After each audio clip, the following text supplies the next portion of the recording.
ताकि वो बनी रह सकें। अच्छा, आपने व्यवहारों में बनती कड़ियों के बारे में सुना है?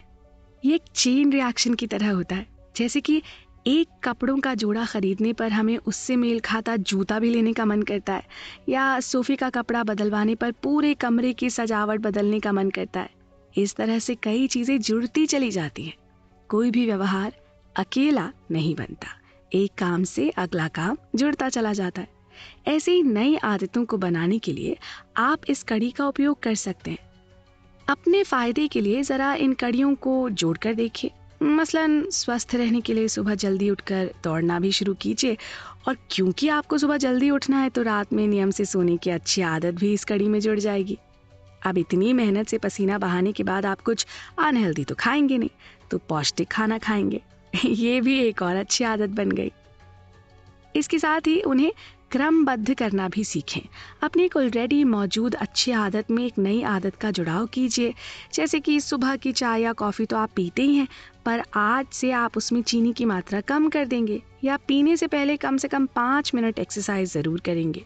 एक बार अगर आप इस बुनियादी ढांचे में ढल जाएंगे ना, तो अपनी इन छोटी छोटी आदतों के मोतियों को क्रमबद्ध करके एक माला में पिरो सकेंगे। दोस्तों, आप जान गए होंगे कि ये सभी बहुत ही पॉजिटिव इफेक्ट्स हैं और जिनका फायदा आपको जरूर होगा।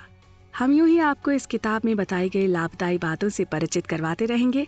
आप प्लीज बने रहिएगा हमारे साथ। सफलता का वातावरण। जॉन सी मैक्सवेल का कहना है कि आप अपना जीवन तब तक नहीं बदलेंगे जब तक आप अपने रोज के कामों को नहीं बदलते। आपकी सफलता का राज आपके रूटीन में पाया जाता है ना? कितनी कारगर बात। दोस्तों, मैं हूं आपके साथ पल्लवी और हम बात कर रहे हैं जॉन क्लियर की लिखी किताब एटॉमिक हैबिट्स के बारे में। ये किताब हमें समझाती है कि हमेशा अपनी नजर रिवॉर्ड यानी लक्ष्य पर रखें। ये सोचें कि अगर आज मैं इस आदत को पूरी तरह फॉलो कर लूं तो कल मुझे इसका क्या फायदा होगा। अपनी आदतों को अट्रैक्टिव बनाने और रिजल्ट पर नजरें गड़ाए रखने से आदत की भी आदत पड़ जाती है। आइए बात करते हैं किस तरह हम पर अपने आसपास के माहौल का असर पड़ता है और जानते हैं कि उसका क्या महत्व है। कुछ एक्सपेरिमेंट से ये सिद्ध होता है कि जो चीज हमें अपने आसपास के माहौल में नजर आती है हमारी आदत बन जाती है। जैसे अगर हमें थोड़ी थोड़ी दूरी पर पानी की बोतल रखी मिले तो हम खुद ब खुद ज्यादा पानी पीना शुरू कर देते हैं, राइट? रसोई में ठीक सामने पड़ी फलों की टोकरी देखकर अधिक फल खाने लगते हैं, जबकि यही फल अगर फ्रिज में रखे हों तो आसानी से नहीं खाते। यानी हम पर माहौल का अनुकूल असर पड़ता है। वहीं दूसरी ओर किसी धार्मिक स्थल पर हम लोग धीमी आवाज में बात करते हैं, अंधेरे सुनसान रास्ते से तेजी से निकलते हैं। इसलिए ये मान लीजिए कि हमारे स्वभाव में बदलाव का आम स्वरूप बाहरी होता है। इसी कड़ी में आगे बात करें तो कई बार हम बाजार से कुछ ऐसी वस्तु खरीद लाते हैं जिनकी हमें कुछ विशेष आवश्यकता नहीं होती, पर वो बिल्कुल आंखों के सामने होने के कारण ना हमें आकर्षित करती है। अक्सर ऐसी चीजें खरीदने के बाद हम सोचते हैं कि इसको किस उपयोग में लाएं। तो देखा आपने, यहाँ पर भी हमने बाहरी माहौल के अनुसार व्यवहार बरता। साथ ही ये भी जान ले कि कोई जरूरी नहीं कि आप अपने आसपास के माहौल का शिकार ही बने। कई बार उसे रचने वाले भी आप ही होते हैं। अपनी अच्छी आदतों के लिए ये स्ट्रैटेजी अपनाएं। अपने आसपास के माहौल में ऐसी चीजें रखें जो आपको लगातार सही काम करने की याद दिलाएं, जैसे पानी पीने की, दवा खाने की, पत्र व्यवहार करने की, कोई म्यूजिकल इंस्ट्रूमेंट बजाने से लेकर हर वो बात जिसमें आपकी भलाई छुपी हो अपनी नजर के सामने ही रखें। वहीं कुछ ऐसी आदतें जिनसे आप दूर होना चाहते हो उन्हें अपने सामने ना पड़ने दें। जैसे कि अगर आप सिगरेट छोड़ना चाहते हो तो उसकी डिब्बी, माचिस, एस्ट्रे जैसी चीज़ों को कहीं छुपा कर रख दें। वो सब जो आपकी सफलता के रास्ते में आए उनको अपने आसपास जगह न दें। ध्यान रहे कि आपके पास हर चीज़ का अपना स्थान और लक्ष्य हो ताकि आपकी आदत बनी रहे। पढ़ने लिखने के लिए डेस्क पर ही बैठें, खाना खाने और टीवी देखने का अपना नियत स्थान हो, आराम करने और सोने के लिए बिस्तर पर ही जाएं। स्थिर व्यवहार के लिए एक स्थिर वातावरण की जरूरत होती है जो पहले से तय हो और जहां आदतों को अच्छी तरह बनाया और संजोया जा सके। हमेशा याद रखें कि ये माहौल हमारे अच्छे व्यवहारों के साथ साथ हमारे बुरे व्यवहारों को भी संचालित करता है। जो लोग आसानी से अच्छी आदतों से जुड़े रहते हैं वो अक्सर ऐसे वातावरण से लाभ उठाते हैं जो उन व्यवहारों को आसान बनाता है। विजेता अक्सर जीतते हैं क्योंकि उनका वातावरण जीत को आसान बनाता है, और कई बार बुरी आदतों को बदलने में भी माहौल का बहुत बड़ा हाथ होता है। दूसरे शब्दों में, हम में से अधिकांश लोग ठीक वैसे ही रिएक्ट करते हैं जैसा हमारे आसपास का माहौल होता है। अगर हम किसी फूड काउंटर पर कुछ टेस्टी से लगने वाले बिस्किट या कुकीज देखते हैं तो हम शायद उसे खा लेंगे। अगर हम कहीं अपना मनभावन संगीत सुनते हैं तो शायद अपने पैरों को टैप करना शुरू कर देंगे, सर को हिलाना शुरू कर देंगे। कितनी मजेदार बात है ना कि आपको लगता है कि आप अपने जीवन के अधिकांश भाग को नियंत्रित करते हैं, लेकिन सच्चाई ये है कि हर दिन आपके कामों का एक बड़ा हिस्सा आपके आसपास के एनवायरनमेंट डिजाइन का रिएक्शन होता है। तो दोस्तों, इस चर्चा से साफ जाहिर है कि हमारे जीवन में सफलता का हमारे वातावरण से सीधा संबंध है। इस चर्चा को जारी रखेंगे, आप बने रहिए हमारे साथ। The art of self control. दोस्तों, आपने विशियस सर्कल के बारे में तो सुना ही होगा ना। एक ऐसी स्थिति जिसमें एक समस्या का समाधान दूसरी समस्या को जन्म देता है, लेकिन दूसरी समस्या का समाधान पहली समस्या को फिर से वापस ले आता है। जैसे कि किसी तनाव के कारण आप जरूरत से ज्यादा खाने लगते हैं और फिर उसका रिजल्ट देखकर और ज्यादा तनाव में आ जाते हैं, या टीवी देख देख कर आप सुस्ता जाते हैं, फिर कुछ और ना कर पाने की हालत में और टीवी देखने लगते हैं। जी, इसी को कहते हैं विशियस सर्कल। नमस्कार, मैं हूं पल्लवी और आज चर्चा का विषय है सेल्फ कंट्रोल, जेम्स क्लियर की लिखी किताब एटॉमिक हैबिट्स से। लेखक का मानना है कि सेल्फ कंट्रोल सुनने में बहुत अच्छा लगता है, पर यह लंबे समय तक काम नहीं करता। कुछ समय के लिए शायद ठीक है, पर दूर तक दिखने वाले परिणामों के लिए एक अलग ही स्ट्रैटेजी अपनानी होगी, क्योंकि हर बार आप अपनी इच्छा शक्ति पर काबू नहीं कर पाएंगे। आप अपनी खराब आदत को रोक सकते हैं, पर हमेशा के लिए उसे भूल जाना ये संभव नहीं है। और वैसे भी अगर जीवन में लगातार बाधाएं आ रही हों तो आप किसी संत की तरह शांत नहीं रह सकते। एक नेगेटिव माहौल में आप लगातार लंबे समय तक पॉजिटिव नहीं बने रह सकते। तो इसके लिए सही यही होगा कि आप खराब आदत के संकेतों को ही जड़ से मिटाने की कोशिश करें। अगर आपके फ़ोन की नोटिफिकेशंस के कारण बार बार ध्यान भंग हो रहा हो तो अच्छा है कि आप वो फ़ोन थोड़ी देर के लिए अपने से दूर रख दें, या टीवी देखने में आधा समय बर्बाद कर रहे हों तो टीवी को बेडरूम से हटा दें और बस फर्क देखें। ये अभ्यास व्यवहार में बदलाव के पहले नियम से बिल्कुल उल्टा है। यहाँ इसे स्पष्ट बनाने के बजाय हमने अपनी नजरों से इसे दूर कर दिया है। यहाँ आप अपनी ऊर्जा अपने वातावरण को सुधारने या बदलने में लगा रहे हैं।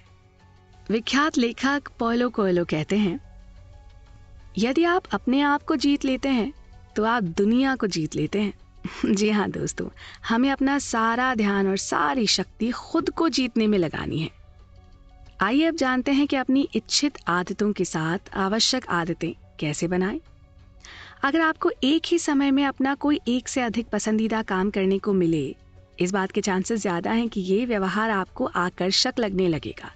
जैसे कुछ मजेदार गॉसिप भी सुननी है और एक्सरसाइज भी करनी है, तो ये दोनों काम एक समय में भी किए जा सकते हैं ना।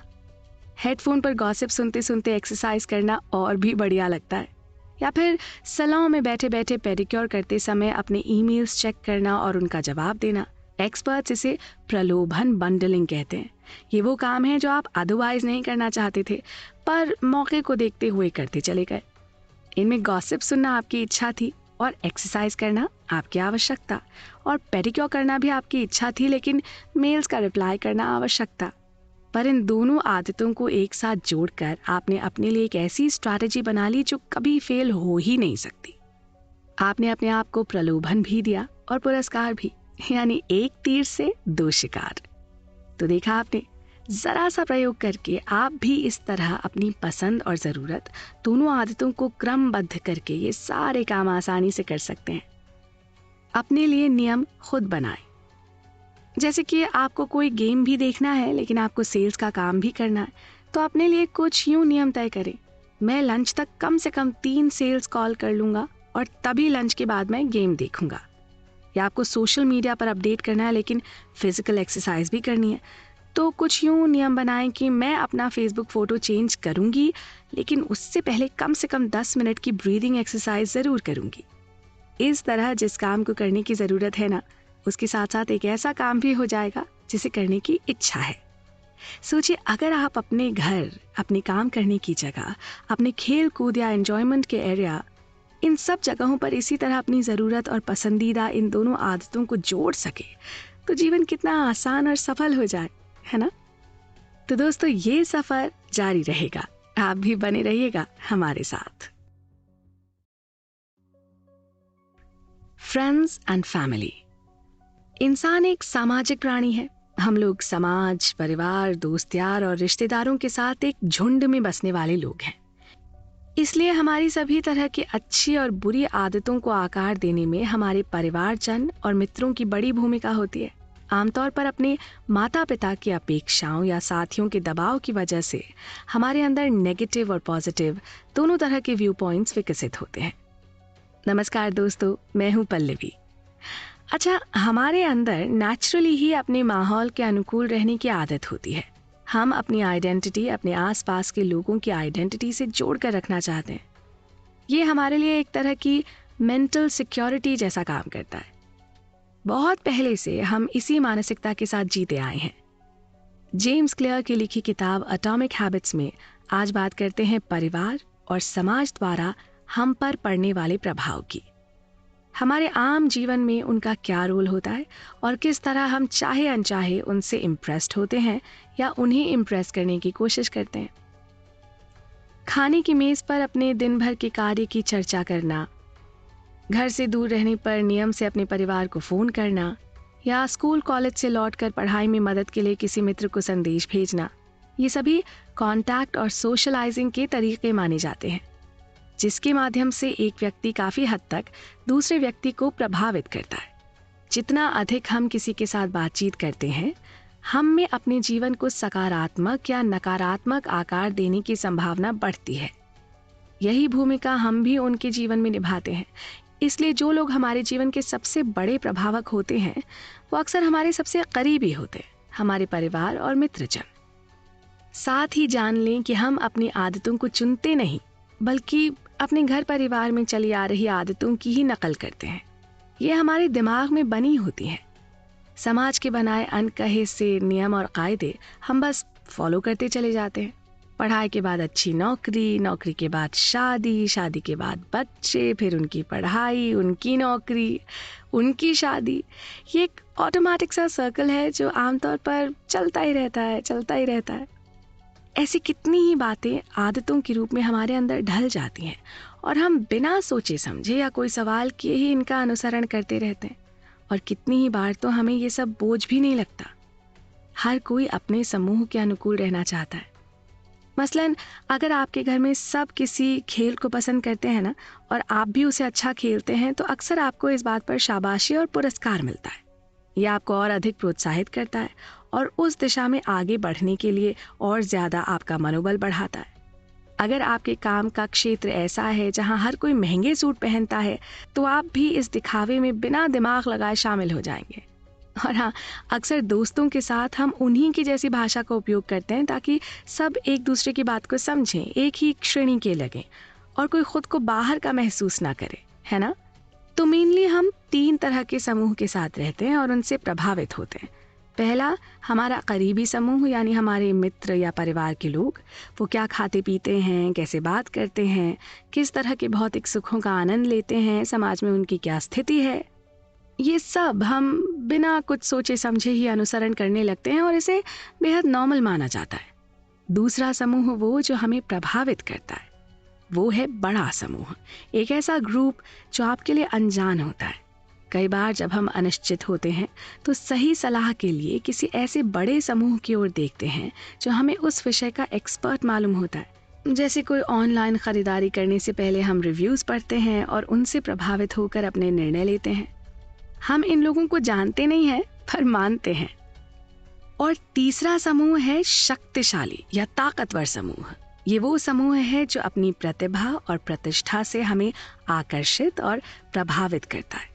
इसमें अक्सर ऐसे महान लोग और सेलिब्रिटीज होते हैं जिनसे शायद हमारी कभी मुलाकात ना हुई हो, पर जो हमारे जीवन पर एक अमिट छाप छोड़ जाते हैं। और कई काम हम कुछ खास समय पर सिर्फ इसलिए भी करते हैं क्योंकि हम चाहते हैं कि लोग हमारे बारे में अच्छा सोचें। जैसे किसी को अपने घर बुलाने पर अपने घर की साज सज्जा को बढ़ाना। कितना दिलचस्प है ना ये सफर। तो हमारी बातचीत का सिलसिला यूं ही चलता रहेगा। आपका साथ भी बना रहे। खराब आदतें, कारण और सुधार। सिगरेट या शराब पीना बुरी आदतों में शुमार है। ठीक भी है, इससे आपका कोई भला नहीं होता बल्कि हर रूप में नुकसान ही होता है। सेहत की बर्बादी, पैसों की बर्बादी, रिश्तों में खटास, समाज में बदनामी। आखिर इस आदत से आपने पाया क्या? कुछ नहीं। और खोया क्या? बहुत कुछ। दोस्तों, बुरी आदतों के बारे में कोई गलती मत कीजिए। बुरी आदतों को किसी वजह से ही बुरा कहा जाता है। ये हमारी प्रोडक्टिविटी और क्रिएटिविटी को खत्म कर देती हैं, हमें धीमा कर देती हैं, हमें अपनी गोल्स तक पहुंचने से रोकती हैं और वो हमारे शारीरिक और मानसिक स्वास्थ्य के लिए हानिकारक हैं। जेम्स क्लियर की लिखी किताब एटॉमिक हैबिट्स में इस बारे में काफी चर्चा हुई है। आइए इस बातचीत में समझते हैं कि खराब आदतों के क्या कारण हैं और कैसे इनमें सुधार लाया जा सकता है। नमस्कार दोस्तों, मैं हूं पल्लवी। तो बात करते हैं सिगरेट पीने की आदत के बारे में। हम इसे क्यों और कैसे शुरू करते हैं? अक्सर दोस्तों के बहकावे में आकर या अपने परिवार के बड़े लोगों को देखकर, कई बार समाज में प्रभाव जमाने के लिए, हाँ, कुछ लोगों को ये आदत स्टाइलिश भी लगती है। शुरुआत अक्सर यूं ही होती है और देखते ही देखते ये आदत से लत बन जाती है और आप धीरे धीरे ये जान जाते हैं कि इससे आपका कितना बड़ा नुकसान हो रहा है। आइए जानते हैं कि इस ललक के पीछे क्या है। आपकी आदतें किसी पुरानी समस्या का हल हैं। आपकी आदतें किसी पुरानी समस्या का नया हल है। आप तनाव में हैं और आपको लगता है कि सिगरेट पीकर आप उसे कम कर पाएंगे, चाहे इच्छा न भी हो, पर ऐसा करना आपको समाधान जैसा मालूम होता है। आप किसी का इंतजार कर रहे हों और वो लेट हो जाए तो आप समय बिताने के लिए या झल्लाहट छुपाने के लिए सिगरेट पीने लगते हैं, पर इससे कुछ फायदा नहीं होता। देर से आने वाला देर ही तो कर रहा है ना। आपका क्या भला हुआ?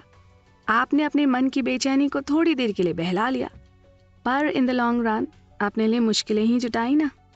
अब बात करते हैं इसे छोड़ने के प्रयास के बारे में।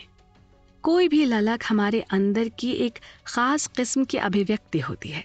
आपके दिमाग में ये इच्छा सबसे ऊपर नहीं होती कि चलो सिगरेट पी ली जाए या वीडियो गेम्स खेल लिए जाएं। मानसिक स्तर पर देखें तो आप बड़े सहज तरीके से अपनी अनिश्चितता को कम करना चाहते हैं, अपनी बेचैनी को खत्म करना चाहते हैं, लेकिन अपने मन में ये तय कर लें कि आप गलत ही कर रहे हैं। तनाव दूर करने के लिए एक आदमी एक पूरा पैकेट सिगरेट पी सकता है, वहीं एक दूसरा आदमी 5 किलोमीटर की दौड़ लगा सकता है। अब ये आपके ऊपर है कि इन दोनों में से आप किसे अपनी समस्या के हल के रूप में देखते हैं। और फिर एक बार जब आप अपना हल तय कर लेते हैं तो फिर हर बार वही करते हैं। कोई भी ललक इस बात की समझ है कि आप कुछ मिस कर रहे हैं। उस खालीपन को कैसे भरना है ये आपके ऊपर है। अगर किसी प्रोडक्ट की तरह अपनी आदत को देखें तो आप समझेंगे कि किस तरह यह आपके स्वभाव से प्रेरित होती है। जैसे नए लोगों से मिलने या संबंध बनाने के लिए सोशल मीडिया का सहारा लेना, या अगर किसी बात पर अनिश्चित हैं तो फिर गूगल पर सर्च करना। जब भी कोई आदत सफलतापूर्वक आपके किसी मकसद से जुड़ जाती है तो आप में उसे फिर करने की ललक पैदा होती है। समय के साथ आप ये अनुमान लगाना सीख जाते हैं कि तनाव से बचने का बेहतर उपाय दौड़ना या कोई हुनर सीखना भी हो सकता है, न सिर्फ सिगरेट पीना। इन आदतों में आपको आनंद आए इसके लिए अपने दिमाग की थोड़ी सी प्रोग्रामिंग करनी पड़ती है। ये मानने के बजाय कि आपको कुछ करना पड़ रहा है, खुद से ये कहना शुरू करें कि आपको ये करने को मिल रहा है। इसे एक अपॉर्चुनिटी की तरह देखें। सही मानसिकता चुनें। अपनी आदतों के नुकसान के साथ साथ खुद को उन्हें बदलने के फायदे गिनवाएं। व्यायाम करने को चुनौती ना समझें, बल्कि उससे मिलने वाले बेहतर स्वास्थ्य के बारे में सोचें। मानसिकता में ये मामूली बदलाव कोई चमत्कार नहीं है, पर इनसे होने वाला असर आपके लिए कमाल का काम कर सकता है। यकीन नहीं आता तो आजमा कर देख लीजिए। इस चर्चा का सिलसिला यूं ही चलता रहेगा। आप भी हमारे इस सफर में बने रहिए। धीमे चलें पर पिछड़े नहीं। जल्दी प्रगति करने के लिए आपको बड़ी छलांग लगाने की जरूरत नहीं है। आपको बस बेबी स्टेप्स लेने हैं और उन्हें लेते रहना है। जापान में इस अप्रोच को काइजन कहते हैं, जिसका शाब्दिक अर्थ है निरंतर सुधार। आप भी इसका उपयोग करके धीमे पर निरंतर आगे बढ़ते रहने के माध्यम से महान और स्थायी आदत और सफलता प्राप्त कर सकते हैं। कई बार हमें यात्रा बहुत लंबी और बहुत कठिन लगने लगती है। एक एक कदम उठाना भारी हो जाता है। लगता है जैसे हम चले ही जा रहे हों पर लक्ष्य का दूर दूर तक पता ना हो। पर आप कितना ही निढाल महसूस कर रहे हों, अपनी मंजिल की ओर बिना रुके बढ़ते जाना चाहिए। चाहे आपकी गति धीमी ही क्यों ना हो जाए, पर लगातार चलते रहने से आप कभी भी पिछड़ेंगे नहीं। अपने अभ्यास का सटीक पालन करते रहेंगे। नमस्कार दोस्तों, मैं हूं पल्लवी और आपके लिए लाई हूं मशहूर लेखक जेम्स क्लियर की लिखी किताब एटॉमिक हैबिट्स का सार। बरसों की खोज और रिसर्च से ये पता चला है कि बदलाव के प्रति किसी भी प्रकार के प्रतिरोध को दूर करने का सबसे अच्छा तरीका धीमा और निरंतर होना चाहिए। धीमा और निरंतर होता है। हर काम अधीर होकर नहीं करना चाहिए। आदतों में बदलाव तो बिल्कुल भी नहीं। इस तरह की जल्दबाजी अक्सर किसी बूमरैंग की तरह हमारी तरफ उल्टी लौट आती है, पहले से भी ज्यादा तेजी के साथ, और पहले से भी ज्यादा नुकसान भी पहुंचा सकती है। हम लोग अक्सर खुद में जल्दी बदलाव लाने की सबसे अच्छी और प्रभावी योजना ढूंढने में उलझ जाते हैं। ये बहुत आसान होता है और इस योजना को ढूंढने के चक्कर में उलझकर हम खुद में बदलाव ला नहीं पाते। आपने वो कहावत सुनी होगी, best is the enemy of good, यानी सर्वश्रेष्ठ होना अच्छे होने का शत्रु है। काम में प्रवृत्त होना और क्रियाशील होना, ये दो विचार एक जैसे लगते तो हैं पर होते नहीं। आप अपने काम में बहुत अच्छे हो सकते हैं, पर अगर आप लगातार उसे नहीं करते तो उसका कोई अर्थ नहीं। ऐसा मान लीजिए कि अपने काम में माहिर लोग अक्सर इसलिए पिछड़ जाते हैं क्योंकि उन्हें लगता है कि काम तो उन्हें आता ही है, कभी भी कर लेंगे। वहीं दूसरी ओर क्रियाशील लोग निरंतर उसे करते रहते हैं, एक आदत की तरह, और यही वो सोच है जो कि परिणाम भी देती है। आसान शब्दों में कहें तो एक तरफ है अपने लिए सेहतमंद खाने की खोज में जुटे रहना, उसके बारे में पढ़ना, और दूसरी ओर अच्छा और सेहतमंद खाना। दोनों में से आपको क्या सही लगता है? हरकत में आना और खुद को समझाना आसान है कि आप अभी भी प्रगति कर रहे हैं, लेकिन किसी आदत में महारत हासिल करने के लिए आपको उसे बार बार दोहराने की जरूरत है। आदत बनना एक निरंतर प्रक्रिया है। इसको जितनी बार दोहराएंगे, हमारा दिमाग इसे उतना ज्यादा प्रभावी बनाता जाएगा। आदत को बनाने के लिए उसका अभ्यास करना होता है। अभ्यास चलता रहे, इसका नियम है कि आदत को आसान बनाया जाए। इससे फर्क नहीं पड़ता कि आपने इस आदत को कितना समय दिया, मायने रखता है कि आपने किस दर से काम किया। एक आदत को स्वचालित बनाने के लिए जितनी बार भी उसे दोहराना पड़े, वो करना होगा। उदाहरण के लिए, खाना खाने के बाद पैदल चलने की आदत। इस आदत को आपको रोज और बार बार तब तक दोहराना है जब तक कि खाना खत्म होते ही आप स्वचालित रूप से जूते पहनकर चलने को तैयार ना हो जाएं। इससे व्यवहार में बदलाव के बारे में बहुत जरूरी बात पता चलती है कि आदतें समय पर नहीं, दोहराव पर टिकी होती हैं। तो यहाँ हमने जाना आदतों में बदलाव का तीसरा नियम। हाँ, उन्हें आसान बनाना, ताकि आप अपने लक्ष्य पर पहुंचने में कामयाब हो सके। कुछ भी सीखने का सबसे प्रभावी उपाय योजना बनाना नहीं, बल्कि उसका बार बार अभ्यास करना है। काम की क्रिया पर ध्यान दें, सिर्फ हरकत पर नहीं। आदत निर्माण एक ऐसी क्रिया है जिसमें व्यवहार अभ्यास के कारण धीरे धीरे ज्यादा स्वचालित होने लगता है। आप अपनी आदत को कितना समय दे रहे हैं ये जरूरी नहीं, बल्कि कितनी बार वो कर रहे हैं ये जरूरी है। निरंतर प्रगति और सफलता पाने के लिए हमें और क्या क्या करना चाहिए, इस पर चर्चा बनी रहेगी। आप भी बने रहें हमारे साथ। कम प्रयास, अधिक परिणाम। आप जानते हैं ना कि आपका आज का जीवन अब तक के लिए गए सभी फैसलों की एक लंबी श्रृंखला का परिणाम है। आपने अब तक जो किया है या जो नहीं किया है, सिर्फ उसी की वजह से आप वहां पहुंचे हैं जहां आज आप हैं। इसमें कोई बहुत बड़ा विज्ञान नहीं है, ये तो संसार का एक बहुत ही सहज सा नियम है। हम जैसा करते हैं वैसा ही भरते हैं। हेलो दोस्तों, मैं हूं पल्लवी और बात चल रही है विश्व प्रसिद्ध लेखक जेम्स क्लियर की पुस्तक एटॉमिक हैबिट्स की। इस किताब में जहां एक ओर अच्छी आदतों के गठन के कुछ सरल उपाय बताए गए हैं, वहीं बुरी आदतों को छोड़ने का प्रयास कैसे किया जाए ये भी बताया गया है। और इसी कड़ी में हम बात करेंगे कम प्रयास में अधिक परिणाम की। ये सुनने में कितना अच्छा लगता है ना? और सच भी है कि हमारा मस्तिष्क भी प्राकृतिक रूप से थोड़ा कामचोर है। इसे कम मेहनत वाला रास्ता चुनना ज्यादा पसंद आता है। अब ये हम पर निर्भर है कि हम अपने मस्तिष्क से बेहतर काम करवाने के लिए क्या करें। जब मेहनत कम लगेगी तो कम करने की आदत भी पड़ जाएगी, है ना? इसलिए जरूरी है कि एक ऐसा माहौल बनाया जाए जहां सही काम करना जितना आसान हो सके उतना अच्छा। इसके विपरीत गलत काम को यथासंभव कठिन बनाने के लिए अपने आसपास के माहौल में बदलाव लाने का प्लान करें। हमारा मस्तिष्क जानता है कि ऊर्जा अनमोल होती है और वो मौका मिलते ही इसे संजोने में लगा रहता है। मानव का स्वभाव भी कम परिश्रम करके अधिक परिणाम चाहता है। इसे लॉ ऑफ लीस्ट एफर्ट कहते हैं, यानी दो विकल्पों में से जिसे करने में कम मेहनत लगे ना, उसी की तरफ आकर्षित होना।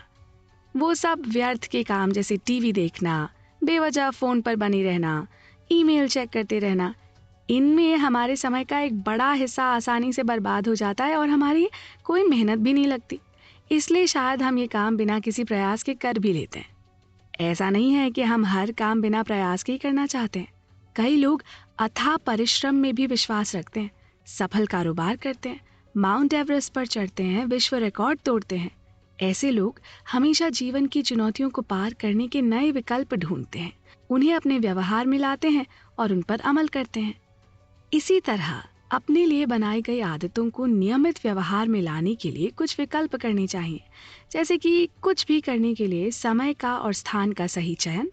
मान लीजिए आप जिम जाना चाहते हैं, तो अगर वो आपके काम पर जाने के रास्ते में होगा और उसका समय भी आपके काम के समय के अनुकूल होगा, तो आपके नियमित रूप से जिम जाने के ज्यादा चांसेस हैं, बजाय इसके कि वो बिल्कुल उल्टी दिशा में हो। ऐसे में आप अपनी राह से कटकर उस तरफ जाने में कतरा सकते हैं। शुरू में शायद आप प्रयास करके चले भी जाएं, पर रोज ऐसा करना आपके लिए मुश्किल हो सकता है। इसी तरह अपना वातावरण बेहतर करने के कई तरीके हैं। कुछ करने से पहले काम में आने वाली हर वो चीज एक साथ एक ही जगह पर हो, जिससे उन्हें इकट्ठा करने की आपकी मेहनत और समय दोनों बच सके। खाना बनाते समय सारी सामग्री निकाल कर रखें। इसी तरह कुछ पेंट करते समय कैनवस, पेंसिल, ब्रश और रंग एक साथ रख लें। सुबह जिम जाना है तो रात में उसके कपड़े, जूते और बैग के साथ तैयारी कर लें। इन सरल तरीकों से अपना वातावरण आप बदलें और साथ ही अपना व्यवहार भी।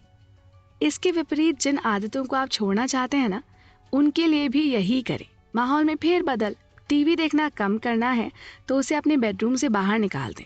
हर बार उसे बंद करने के बाद रिमोट में से सेल निकाल दें। फोन पर चिपके रहने से बचना चाहते हैं तो उसे भी उठाकर खुद से दूर कहीं रख दें।